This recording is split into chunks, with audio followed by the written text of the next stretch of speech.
TV, chamado urgente de Brasília. O repórter Túlio Amâncio, nesse momento, está com o ex-presidente Jair Bolsonaro e, a partir de agora, começa uma entrevista exclusiva com Bolsonaro. Túlio, boa tarde para você, boa tarde ao ex-presidente. Se em algum momento eu puder direcionar uma pergunta a ele, você me avisa, por favor, mas você comanda a partir de agora por aí. Por favor, Túlio. Túlio, está me ouvindo? Bom, nós já estamos, para quem está acompanhando pela live, com as imagens da sala onde o ex-presidente está com o repórter Túlio Amâncio, aguardando aqui um aval nosso, mas parece que há um problema de comunicação, mas a gente vê o ex-presidente Jair Bolsonaro já sentado ao lado dele, esperando para que essa entrevista comece. Se puderem, por favor, passar uma mensagem ao Túlio, basta um ok para ele começar. O comando está com ele a partir de agora.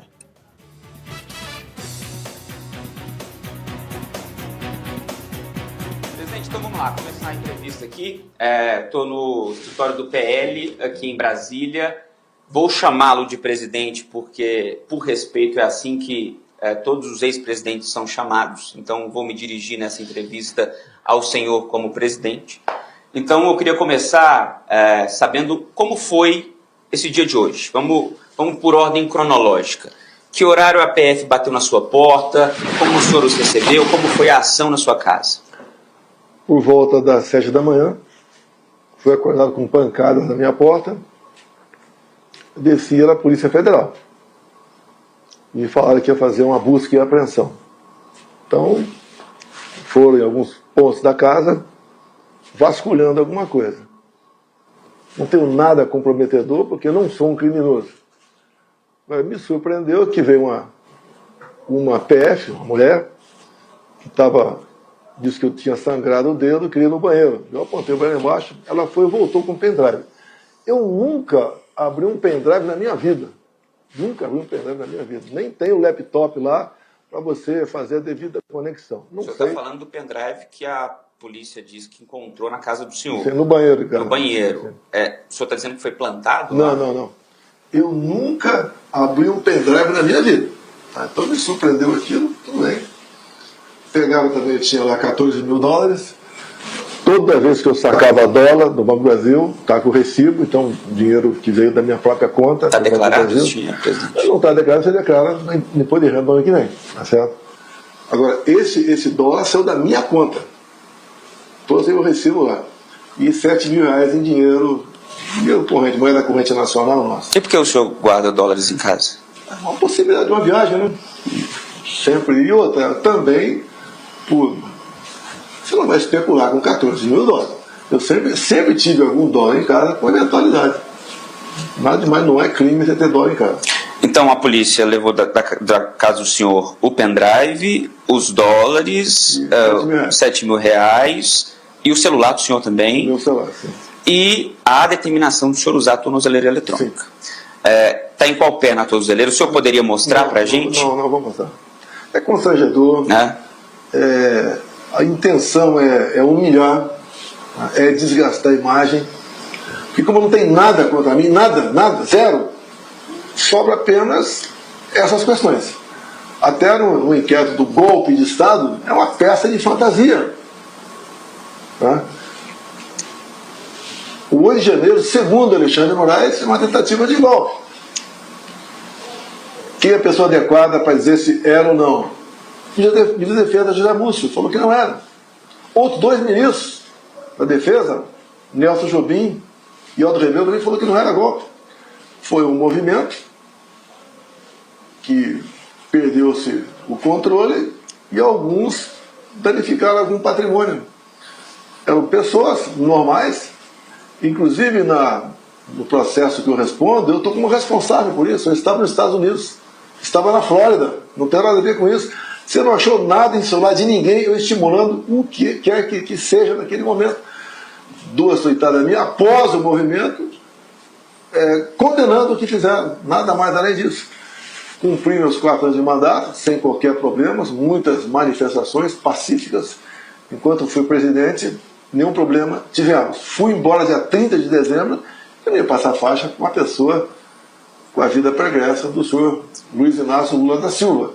E se eu passasse a faixa para ele, seria a maior vaia da história de Brasília, perante aquele pessoal, né, que estava lá. Fui para os Estados Unidos, fui surpreendido pelo Rio de Janeiro e mais ainda, tentativa de golpe o 8 de janeiro. Não tem cabimento. E o que o Alexandre de Moraes fez? Pega o 8 de janeiro e começa a ir para trás até chegar a 29 de julho de 21. Uma live que eu fiz. E ele fala que ali começou o plano de golpe. Ou seja, 21 de julho de 21 eu já programei 8 de janeiro. Não tem cabimento. Não tem nada de concreto. Nada, zero. Presidente, vamos puxar para esses acontecimentos de hoje, porque é um inquérito novo, né? Sim. Contra o senhor e contra o seu filho, o deputado federal licenciado Eduardo Bolsonaro. A PGR entendeu e recomendou ao Supremo que determinasse essa medida cautelar, que é a tornozeleira, que está em qual perna, direita ou esquerda? Esquerda. Está na perna esquerda do senhor, porque havia também risco de fuga. Então vamos por etapas nessa decisão de hoje. O senhor cogita fugir ou cogitava fugir? Esse dinheiro em espécie seria para uma fuga? O senhor pretendia pedir asilo em alguma embaixada? Eu tenho um bom montante no banco. Em havendo uma fuga, seria bloqueado. E o dinheiro foi sacado ao longo dos meses. Você não vai fugir apenas com 14 mil dólares. Estou com o passaporte retido há 2 anos.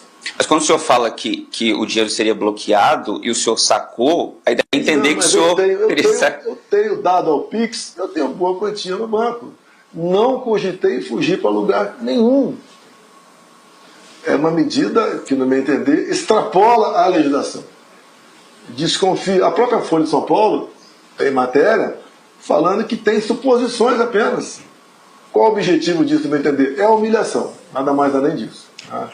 Eu sou uma ameaça para eles, como um candidato, que é muito difícil, mas seria, porque quando parece uma pesquisa eu estou na frente do Lula, e como um cabo eleitoral para fazer uma boa bancada de deputados e senadores. Eles querem fora, completamente fora do processo político do ano que vem. Com outras palavras, na decisão, o ministro Alexandre diz que a manifestação de Trump no último dia 7, onde ele faz críticas ao sistema judiciário brasileiro, ao governo brasileiro, e impõe a taxação de 50%, que foi a gota d'água envolvendo o senhor e o filho do senhor. O que o senhor percebe nessa movimentação? Havia, de fato, o cálculo político de fazer com que essa influência de Eduardo mobilizasse a população brasileira, comovesse a opinião pública e acabou dando errado? O senhor acha que deu errado essa tentativa do Eduardo? Não existe lobby para você impor sanções em qualquer país. São fatos. Tá? O Brasil, através do Alexandre de Moraes, tem infringido a legislação americana, inclusive. Ele determina dar uma ordem para que se prenda uma brasileira de dupla nacionalidade para tuitada em 21. Isso é inadmissível você fazer nos Estados Unidos. O Alexandre de Moraes coloca no inquérito, num dos inquéritos, a pessoa do Elon Musk. Ele multa a Starlink, uma empresa que não tinha nada a ver com a outra do Elon Musk. Em 21, Jason Miller, que hoje é um dos assessores do Donald Trump, ficou detido por 3 anos no aeroporto, depois de participar do CEPAC aqui em Brasília. São centenas de ordens ilegais e tidas como secretas para perseguir a direita no Brasil. Por ocasião das eleições, eu desconheço qualquer parte da esquerda, qualquer um candidato de esquerda ou influenciador de esquerda que tenha sido prejudicado. Somente a direita. Eu não podia fazer sequer live lá do Palácio da Alvorada. Eu não podia mostrar imagens do 7 de setembro, mostrar o Lula defendendo o aborto, o Lula ao lado de ditadores, o Lula defendendo ladrões de celular. E eu, do meu lado, ele podia me chamar de qualquer coisa, não tinha problema nenhum. Então houve uma mão pesada no TSE pró o outro candidato que o TSE apresentou como vitorioso. Como que o senhor está vendo, porque houve essa tentativa por parte do Eduardo Bolsonaro, né, houve esse movimento que teve sucesso por parte do Eduardo Bolsonaro nos Estados Unidos, né, isso é inegável. Não para taxar o Brasil. Não existiu esse movimento. Mas ele chegou a celebrar essa taxação. O que ele falou que era uma medida restritiva e ele impôs para vários países, não foi só o Brasil. Como algumas semanas atrás, outro lote de países entrou também. Ele está buscando aí uma paridade no tocante à taxação de produtos de um país e o dele. Mas no caso do Brasil, os Estados Unidos é superavitário e a taxação é de 50%, que não tem em outro país. O senhor não viu ali uma... Nós taxamos de média 60%. Tá? Não estou defendendo, nem criticando qualquer ação do presidente norte-americano. Tenho profunda gratidão com ele. Tive um excelente relacionamento por 2 anos, quando fomos presidentes juntos. Sei o tamanho dos Estados Unidos, que tem um PIB 14 vezes maior do que o nosso, e o Trump passou a gostar de mim, dado o que nós fizemos. Repito, em 2019, Trump queria taxar o aço e o alumínio no Brasil. Conversei com ele por volta de 15 minutos, ele não taxou. O Lula tinha que estar fazendo contato com o presidente americano, mas ele está o tempo todo fustigando, o tempo todo. Ele está do lado do Irã, desse conflito com Israel, ele está lá do Hamas, ele manda o vice lá na Rússia, né, num evento do Dia da Vitória da Segunda Guerra Mundial, ao seu lado ditadores e criminosos de guerra. Ou seja, ele defende junto ao BRICS que o padrão dólar deixe de existir. O próprio Trump falou, se o padrão dólar já existia, é como se nós tivéssemos perdido uma guerra mundial. E o Lula o tempo todo fustiga. Ele é o responsável por que está acontecendo. Se eu fosse presidente, pode ter certeza que essa questão tarifária seria acertado em umas condições parecidas que foi acertado com a Argentina. A Argentina, 80% dos seus produtos não serão taxados. Os 20% em torno de 10%. Ou seja, como o governo não tem contato, é que pode. Estamos aí há 6 meses do governo Trump. O governo brasileiro ainda não foi nos Estados Unidos, um grande país como o Brasil.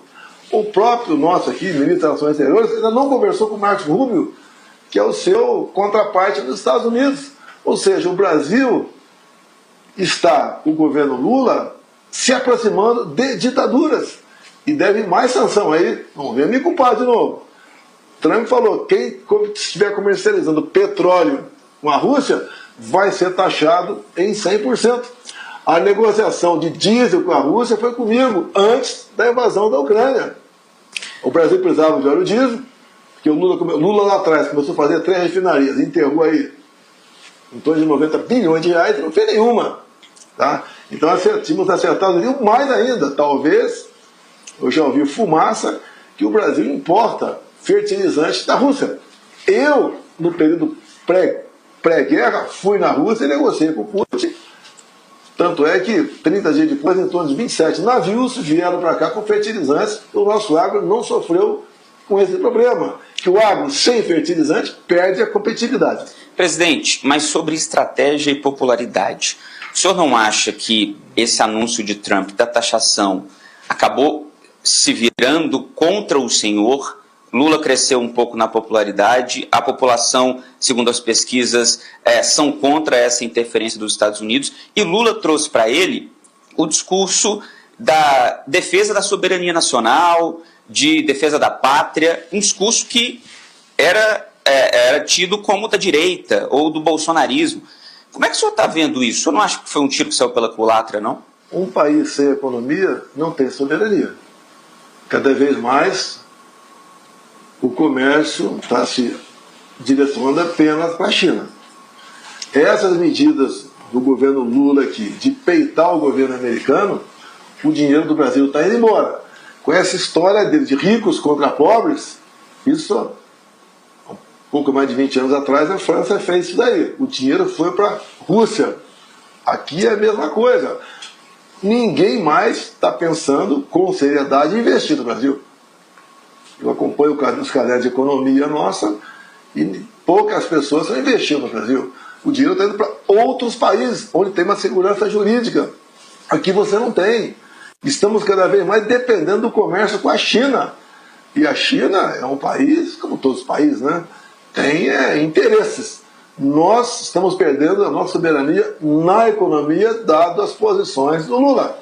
que fica até agora falando, vou comer jabuticaba. Ele é tão ignorante que é chupar jabuticaba, né? Vou comer jabuticaba com o Trump, que você acorda com bom humor. Há poucos meses, ele falou que ia resolver a guerra da Ucrânia com a Rússia tomando cerveja no botequim com o Putin. Ou seja, esperar o que de um cara como esse? Nada. Nada.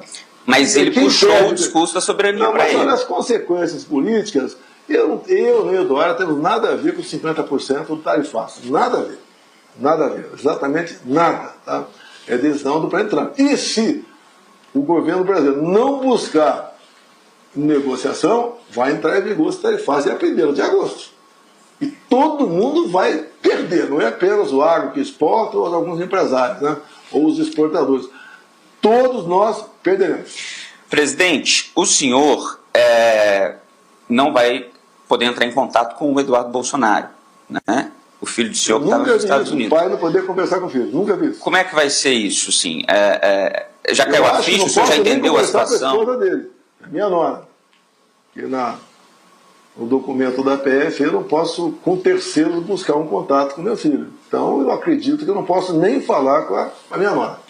Flávio Bolsonaro, o outro filho do senhor, hoje chegou a fazer uma publicação e depois se retirou, sugerindo que Trump recuasse dos 50% e partisse para sanções diretas pessoais, talvez contra ministros do Supremo, mas depois ele apagou essa postagem.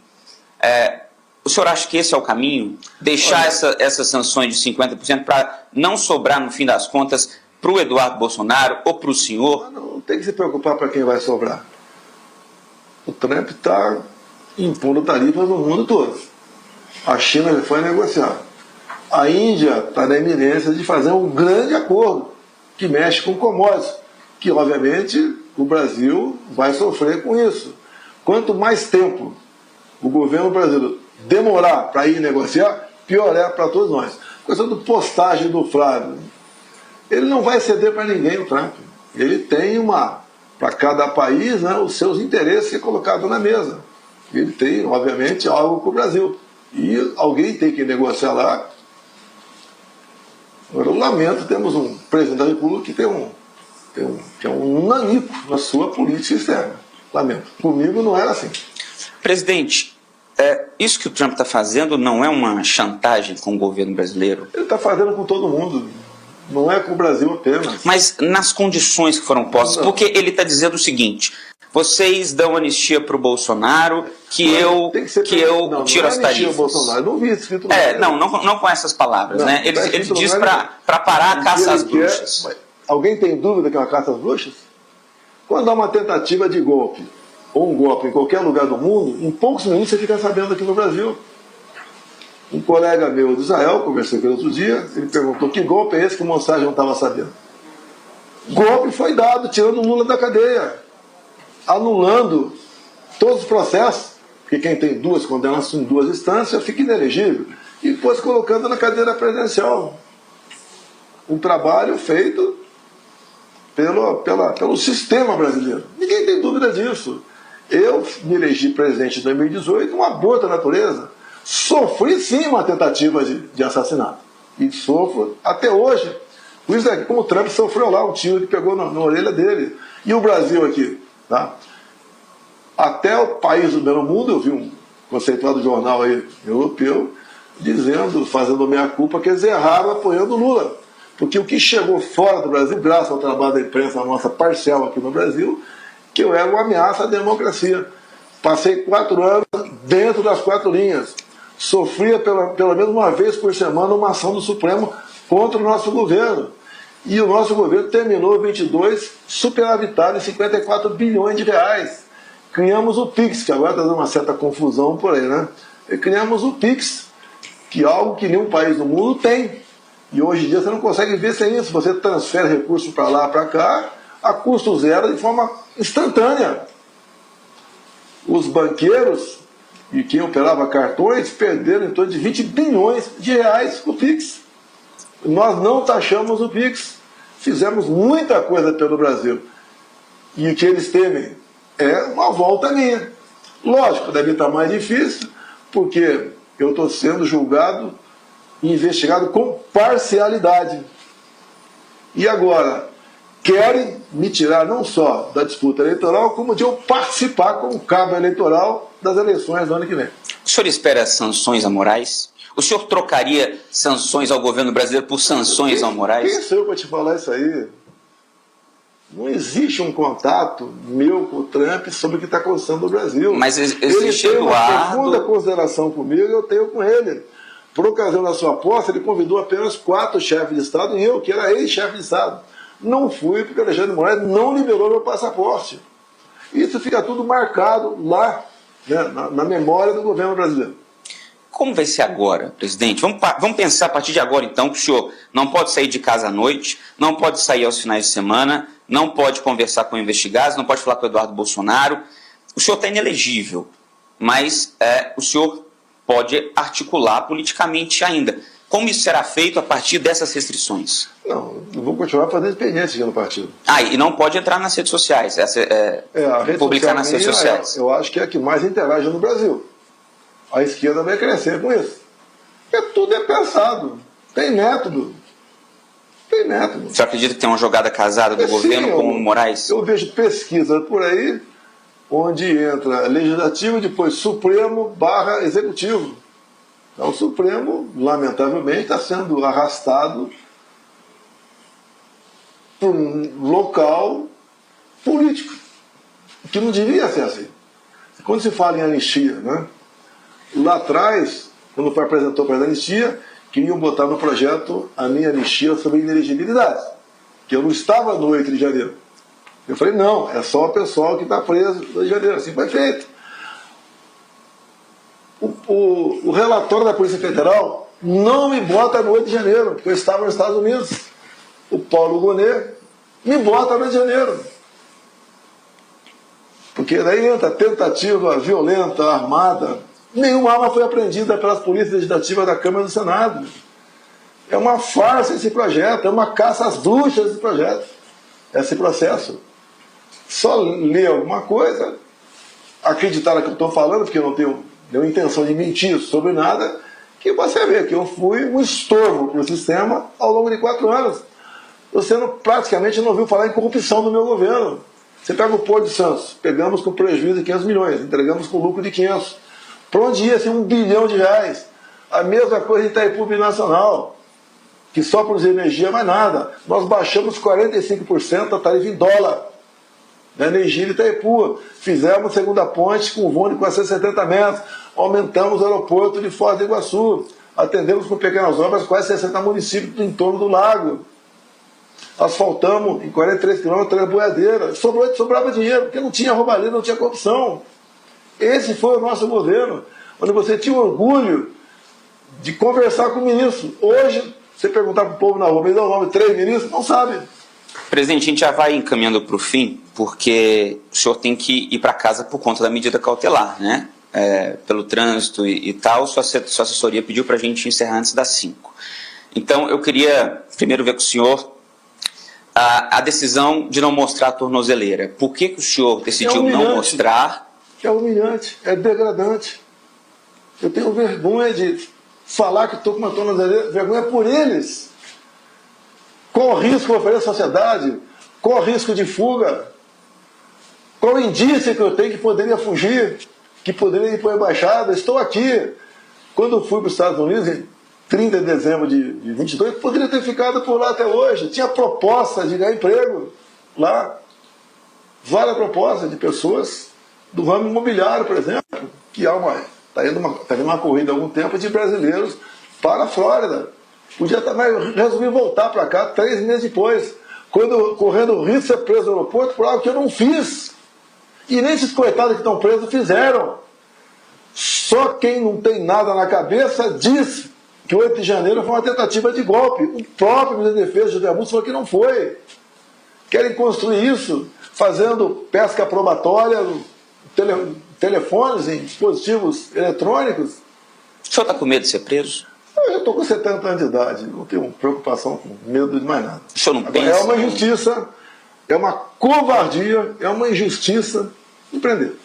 Nada eu fiz de errado. Se tivesse feito de errado, não estaria aqui. Estaria cuidando da minha vida, fugido por aí, né? E estou aqui. Como vai ser a sua rotina a partir de agora com essas medidas cautelares impostas? Vou ter que seguir, né? No máximo 9 horas em casa, sábado e domingo em casa, feriado também, até às 6 ou 7 da manhã. Não posso conversar com meu filho. O senhor conversava com ele em que frequência? Dia sim, dia não. Tá? Ele tá lá, tenho conversado com ele, queria estar no Brasil, falou que não voltaria para cá porque seria preso no aeroporto. Esse é o momento que nós vivemos. Ele está lá, acusação contra ele, contra mim, atentar contra a soberania nacional. Você buscar o parlamento americano é atentar contra a soberania nacional. Ou seja, o Alexandre de Moraes escreveu nessa busca e apreensão de hoje que o parlamento europeu está tentando contra a soberania brasileira. Aqui não tem cabimento isso aí, não para em pé. Presidente, o senhor diz que está sendo perseguido para não participar do processo eleitoral próximo. O senhor, no momento, está inelegível, então não pode participar. Diante de tudo isso que a gente está vendo, quem o senhor pretende lançar? Qual vai ser a aposta? Por enquanto, eu sou candidato. Mas o senhor está inelegível? Por enquanto. Estou inelegível por quê? Qual foi o crime cometido? Reunir-se com embaixadores? Foi a decisão da Justiça. Né? Reunir-se com embaixadores, que é a privativa do presidente. Eu não me reuni com líderes comunitários eleitos pelo tráfico no Morro do Alemão, como o Lula fez. E outra inelegibilidade, abuso de poder econômico. Eu não paguei nenhum carro de som no 7 de setembro. Acabou o desfile, deixei minha faixa na cadeira para alguém guardar. Ocupei um carro de som, que por coincidência era do Silas Malafaia, e falei com o povo. Acredito, quase 1 milhão de pessoas. Isso é abuso de poder econômico? Se não tivesse ocorrido os 2 fatos, seria por talvez eu ter escorregado um papel de bala da minha mão e caído na rua. Seria isso. Esperou-se trocar 2 ministros do TSE para botar em pauta a votação da inelegibilidade. Presidente, agradeço pela participação. Como eu disse no início, em respeito, como a gente trata todos os ex-presidentes, durante a entrevista eu chamei o ex-presidente Bolsonaro de presidente, porque é de praxe um respeito que a gente tem pelas autoridades. Agradeço o senhor pela participação. Conforme combinado, a gente encerra a entrevista antes das 5, porque o ex-presidente tem que ir embora cumprir essa medida cautelar. O senhor gostaria de mandar alguma mensagem antes de encerrar? O meu filho está fazendo um trabalho nos Estados Unidos muito maior do que faria se estivesse aqui no Brasil. Aqui ele poderia até estar preso já. Ele está lutando pela nossa liberdade, pela nossa independência e contra a ditadura imposta pelo ministro Alexandre de Moraes. Volto com vocês nos estúdios. Obrigada, Túlio Amâncio. Obrigada ao ex-presidente Jair Bolsonaro. Durante essa entrevista que foi conduzida pelo Túlio Amâncio, nós não pudemos fazer perguntas porque o ex-presidente Bolsonaro não nos ouvia, nem mesmo o Túlio conseguiu ouvir a gente aqui do estúdio da Rádio Band News FM, mas abordou aí os pontos principais. Se você está chegando agora, pegou só o finalzinho dessa entrevista, ao longo da conversa com Túlio Amâncio, o ex-presidente negou que tenha feito qualquer ato errado que justifique uma condenação, mas não chegou a dizer que tem medo de ser preso. Diz que está com 70 anos, que seria uma injustiça se fosse preso. Negou também que tenha feito qualquer articulação política pelo tarifaço de 50%, embora o próprio filho dele, deputado licenciado Eduardo Bolsonaro, tenha comemorado a carta em que foi anunciado por Trump esse tarifaço e dito que foi um sucesso das articulações dele. Os trechos principais dessa entrevista e a cobertura completa sobre a decisão do Supremo hoje, que determinou o uso de tornozeleira eletrônica por Jair Bolsonaro e também várias medidas cautelares, como a gente já trouxe aqui ao longo da última hora, você acompanha logo mais no Jornal da Band.